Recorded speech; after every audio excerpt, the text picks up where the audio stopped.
Filip Đukić i Maja Marinković nisu mogli da odole jedno drugom, već su se sve vreme strastveno ljubili, a Uroš Stanjić im je čuvao stražu i terao takmičare koji bi naišli. Još šta ti meni radiš, ti ćeš mene da ukanališ, rekla je Maja, potom ona nastavila da se ljubi s Filipom. Ajde da spavamo, rekao je Filip. Mene kanaliti nećeš, godinama me poznaješ, vidiš šta sam ja doživjela, upitala je Maja. Doživala si ljubav, ljubi se još malo, rekao je Uroš. Uroše, on je pijen, rekla je Maja.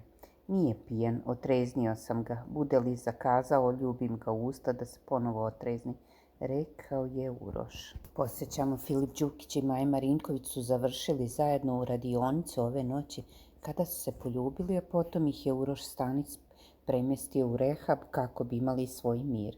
Čini se da su oni svoj mir iskoristili na najbolji mogući način. To je Filip zadovoljio Maja, a ona uopšte nije mogla da kontroliše svoje uzdahe. Jel si normalan, upitala je Maja, ali je ostala bez odgovora.